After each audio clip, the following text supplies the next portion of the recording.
All right, so you guys have really sent us some wild stuff this time around. It's like you're asking us to look beyond the edge of what we think we know.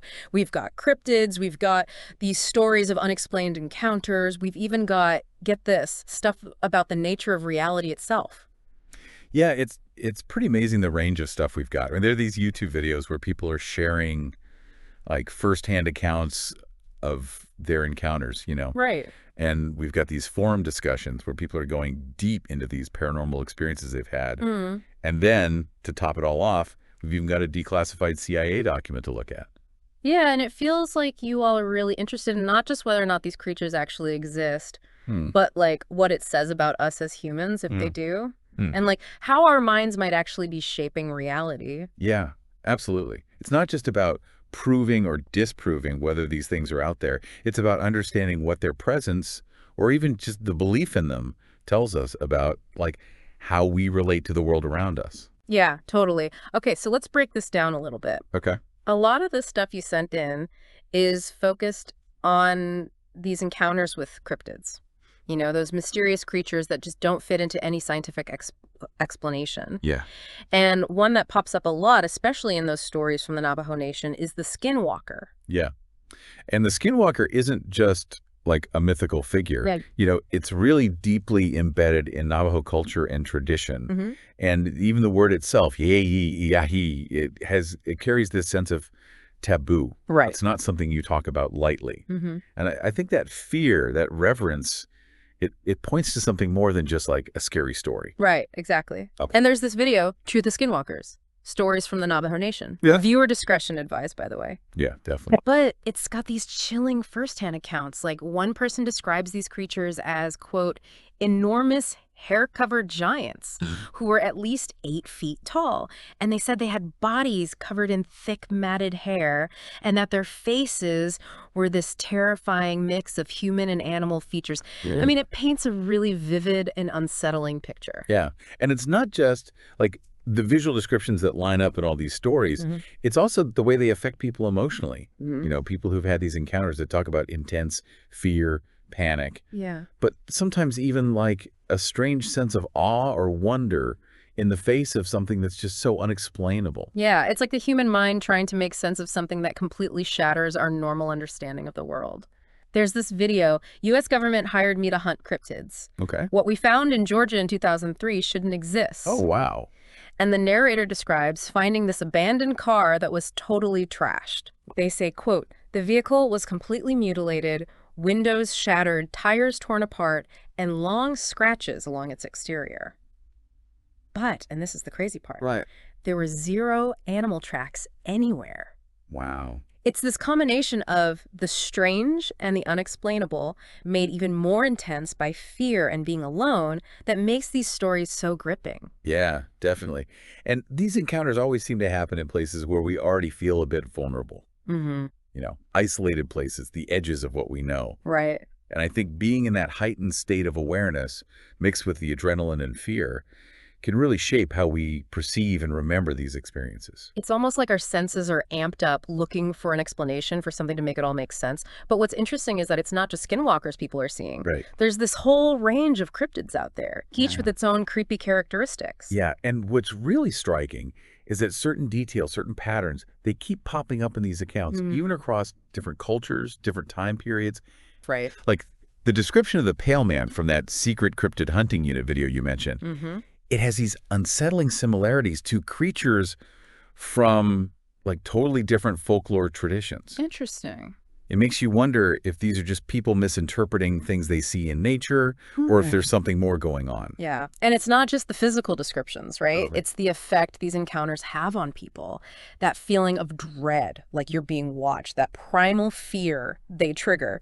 Like that story about the creature with roots for arms that someone ran into in the Alaskan forest. Oh, yeah. It's so bizarre, so out there, that it forces us to question what's actually possible. Yeah, that sense of the impossible, that challenge to how we think the world works, it's a recurring theme in a lot of these stories. As humans, we're wired to look for explanations, to find patterns, make sense of things. But when we run into something that completely defies logic, it makes us confront the limits of what we know. It pushes us to consider that there might be more to reality than we currently grasp. Yeah, and some of these creatures seem to tap into very specific fears, Like the black-eyed children, for example, Yeah. with their creepy appearance, and that way they can make you feel dread just by looking at you. Right. They seem to play on this really primal instinct in us, the fear of something that looks human but isn't. Yeah, the black-eyed children are really fascinating. They often pop up in urban legends and folklore. They represent this fear of the unknown, the other, and those blank black eyes are like a powerful symbol, a lack of empathy, this coldness that creeps us out on a deep level. Then you've got these creatures that are straight up monstrous, like the reptilian humanoid, Yeah. blending human and animal traits in a way that's both like fascinating and repulsive. Yeah. It makes you wonder, are we seeing reflections of our own darker side in these creatures or something totally different? That's a question that anthropologists and psychologists have been wrestling with for ages. Yeah.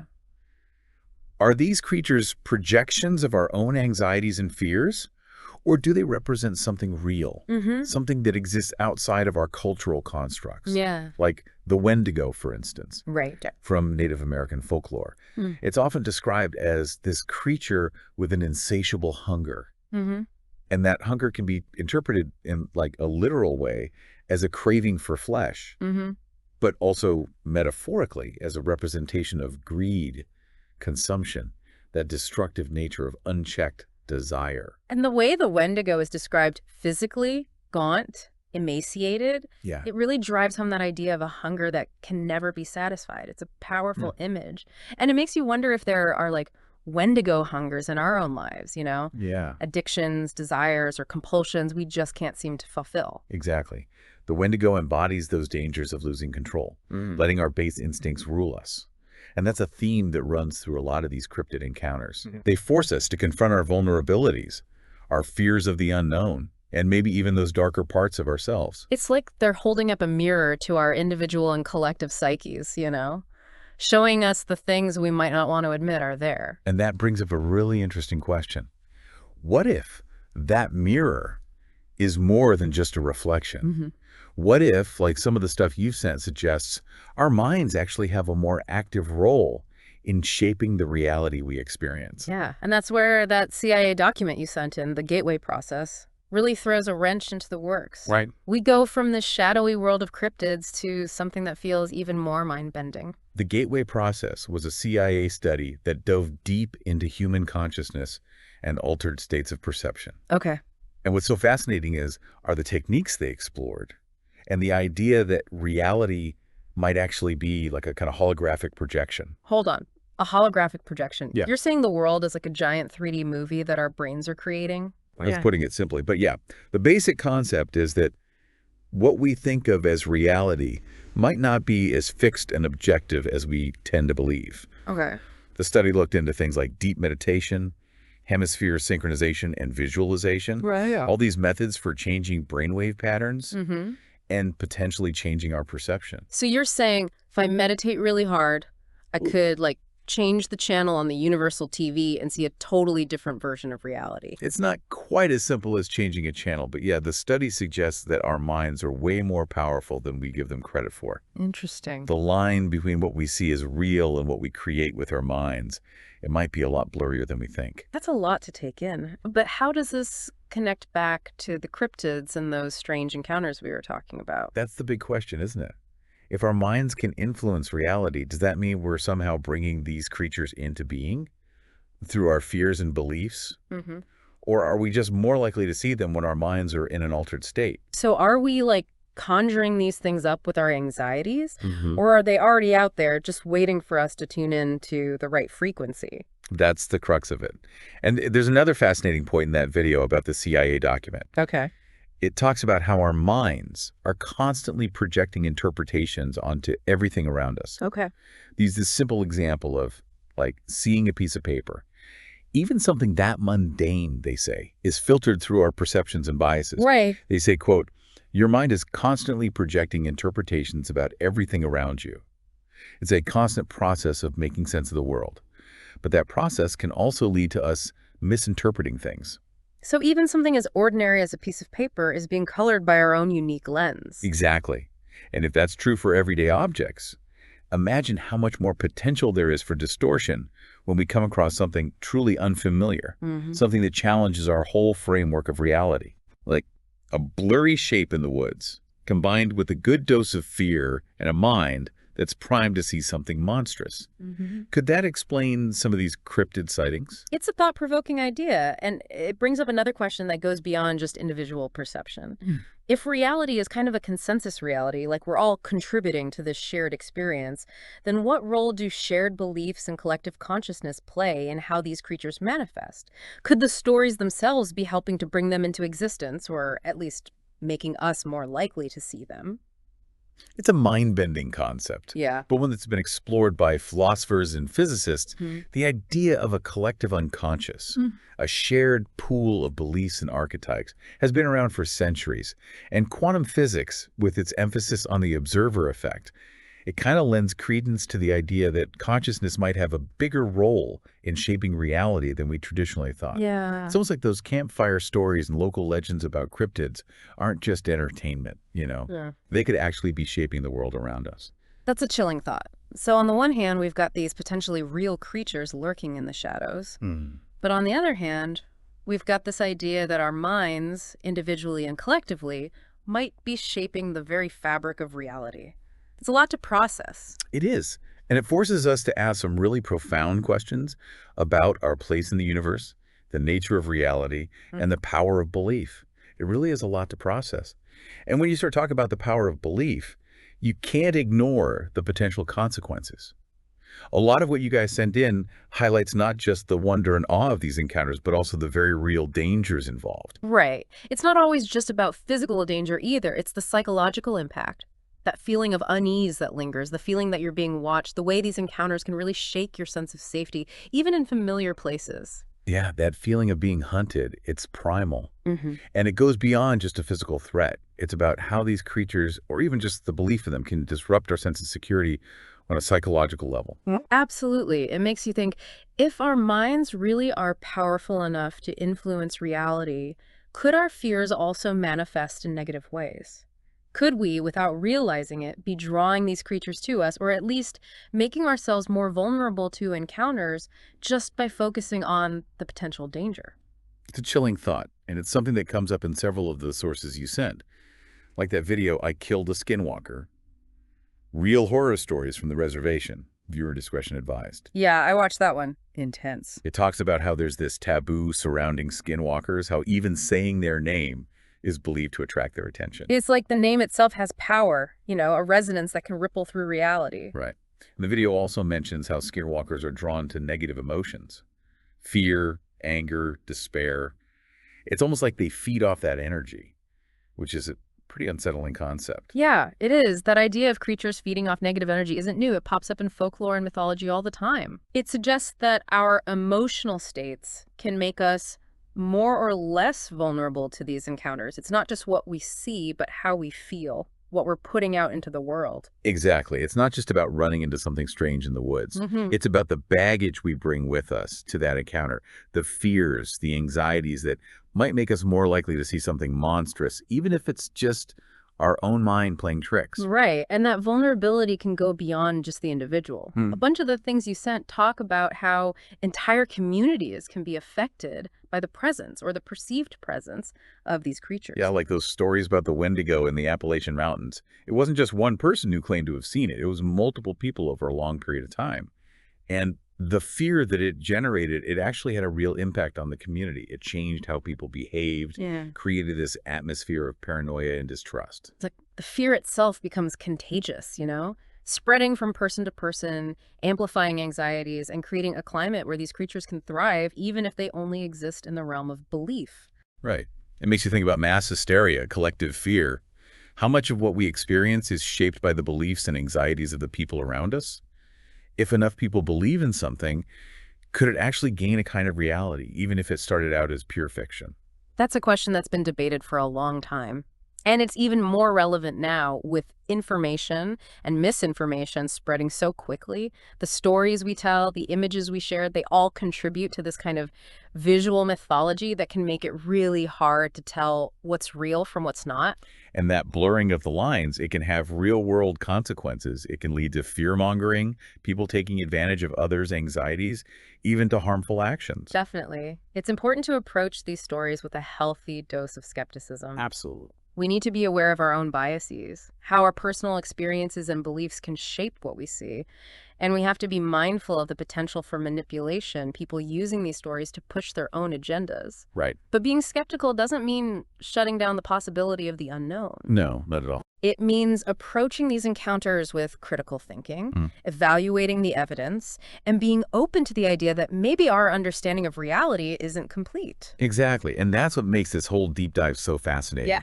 It makes us confront the limits of what we know, grapple with the possibility that there are things out there that we just don't get yet. It pushes us to ask, what if? Yeah, and it makes you think about the role of our own minds in all of this. Are we just passive receivers of information, taking in what the world shows us? Or are we actually shaping the reality we experience through our beliefs, expectations, and even our fears? It's a deep question. And it takes us beyond just cryptids and into a bigger conversation about the nature of reality, of consciousness. Some of what you sent in mentions these ancient traditions that see the mind and the universe as interconnected, like they're different expressions of the same underlying reality. Right. And that connection between mind and universe, it echoes in the Gateway Process document. It talks about how you can access different levels of reality by changing your consciousness, suggesting there's more to the world than what we pick up with our five senses. It's like there's this whole other dimension of reality that we're normally blind to, but that we might be able to tap into through meditation, visualization, or other altered states of consciousness. It's an idea that's been around for centuries in mystical and spiritual traditions. But the Gateway Process tries to frame it in a more scientific way. It's a fascinating thought, and the document goes even further, suggesting that by accessing these deeper levels of reality, we might be able to do some pretty wild stuff. Yep. Remote viewing, telepathy, even time travel. Yeah, it sounds like science fiction. It does. But even if we're skeptical about those claims, the core idea that consciousness has an active role in shaping reality is pretty profound. It means we're not just passive observers floating along a predetermined reality. Right. We're active participants in how the universe unfolds. It's both empowering and a little terrifying at the same time. Right. Empowering because it suggests we have more agency, more influence than we might realize. But terrifying because it reminds us that we're part of something so vast, so complex, that we might never fully wrap our heads around it. It is this beautiful paradox, isn't it? The idea that we're both these insignificant specks of dust in the grand scheme of things, and at the same time, co-creators of the reality we experience. It really makes you think about what it means to be human. It does. And speaking of exploring the strange and unknown, there's something else you sent that I found really interesting. Some stuff about something called ectoplasm. It feels like it fits into this conversation about the mind and reality in a unique way. Ah, yes. Ectoplasm. It's a term that's often associated with spiritualism, seances. It was described as this mysterious substance, usually white or grayish, gelatinous. Mediums claimed to exude it during these sessions, and it supposedly allowed spirits to interact with the physical world. It's like they were trying to create a physical bridge between the world of the living and the world of the dead, a tangible manifestation of the spirit realm. Exactly. And while most scientists dismissed ectoplasm as a hoax, often putting it down to trickery or sleight of hand, it's still a fascinating example of how people have tried to bridge the gap between what we can see and what we can't, to find proof of something beyond our ordinary perception. Right, and it plays into this idea that our minds, or at least the minds of certain people, might be able to manipulate matter, create something physical out of pure energy. Is it possible that belief itself, focused and amplified, could actually have a tangible effect on the world around us? It's a tough question to answer for sure. But the concept of ectoplasm, even if it's just a product of wishful thinking or clever stagecraft, it speaks to this deep human fascination with the possibility of communicating with the dead. of reaching into realms beyond our everyday experience. It's like a physical manifestation of our desire to connect with something bigger than ourselves, something that transcends the limits of our physical existence. And whether we're talking about cryptids, altered states of consciousness, or the supposed manifestation of ectoplasm, it all comes back to the same fundamental question. What are the real limits of reality? And how much control do we have over how we experience it? It's a question with no easy answers. Hmm. And it's one that each of us has to grapple with in our own way, based on our own experiences, beliefs, and understanding of the world. Right. And there was one more thing you sent over that I wanted to touch on. Okay. It's that video about Belial. The terrifying truth about Belial, why he's more dangerous than you think. It takes us into some pretty dark territory, the realm of demons and the supernatural. Yeah, Belial's a fascinating figure. He's often depicted in Judeo-Christian tradition as a demon or fallen angel. Right. He's associated with lawlessness, rebellion, and deceit. And the video explores how Belial's origins can actually be traced back to this Hebrew term Belial, which translates to worthlessness or without yoke. It was used to condemn those who defied societal norms and moral codes. So it's like Belial went from being this kind of rebellious spirit to becoming a full-blown embodiment of evil. It was a gradual shift, reflecting changes in how people thought about theology, a growing belief in a dualistic worldview, where good and evil were seen as separate forces battling for control of the universe and of the human soul. Right. And as this idea of a devil, a cosmic adversary to God, started to take hold, Belial became one of the main figures in this demonic hierarchy. Exactly. And what's interesting is that Belial represents a very specific kind of evil, one that's less about brute force or violence and more about manipulation, temptation, and the corruption of desire. He's like a master deceiver, seducing people into making choices that lead to their downfall, playing on their ambitions and vulnerabilities. It's almost a more insidious form of evil, the kind that whispers in your ear, plants seeds of doubt, preys on your deepest insecurities and desires. Right, and it's especially dangerous because he appeals to things we all crave deep down. Power, control, wealth, even love. Yeah. He offers those things, but always at a cost. And that cost is often our integrity, our moral compass, our connection to what's good and right. It's the classic deal with the devil, selling your soul for what you want most. The video even ties Belial to some pretty heavy philosophical ideas. Existentialism, the nature of free will, the struggle for self-mastery. It brings in Jean-Paul Sartre's idea of condemned to be free, the idea that we have the burden of choice, of defining our own values in a world without inherent meaning. So in a way, Belial represents the dark side of that freedom, right? The potential to make choices that lead to destruction, both for ourselves and others. Exactly. And it also brings in Plato's emphasis on self-control, on mastering our desires and emotions so we can achieve real wisdom and happiness. Belial, in this context, is the opposite of self-mastery. It's giving in to our baser instincts, chasing pleasure and power at the expense of our higher selves. Whether we see Belial as a real demon or as a metaphor for our own internal struggles, he's a powerful reminder that our choices have consequences. We have the freedom to choose, but those choices shape who we become. It's a reminder to be vigilant, to really examine our motives and be mindful of how seductive our desires can be. You know, as we're talking about Belial, I'm struck by how similar his story is to the stories about cryptids. They both tap into our fears of the unknown, of forces outside our control. They make us question what's real, and they force us to look at our own darker side, the potential for deception, manipulation, and self-destruction. That's a great point. They both exist in this space between what we know and what we don't, the rational and the irrational. Yeah. And they both bring up questions about the nature of evil. Is it an outside force that we have to fight, or is it an internal struggle that we constantly have to navigate? It's a tough question, no easy answers. But maybe the biggest takeaway is that we all have the capacity for both good and evil. And the choices we make, the paths we choose, ultimately decide which side wins out.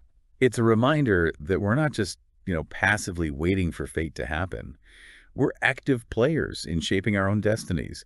And that battle between light and dark, between good and evil, it's playing out not just in the world around us, but inside each of us. It's a pretty heavy thought, but an important one. It reminds us how crucial it is to be self-aware, to make choices consciously, and to try to nurture the good within ourselves. Well said. And even when we're facing the unknown, even in the darkest times, there's always hope. The human spirit is incredibly resilient, and ultimately it's our capacity for love, compassion, and courage that will lead us through the shadows. It's good to remember that, because this deep dive has taken us to some pretty dark places. It has. But the journey's not over yet.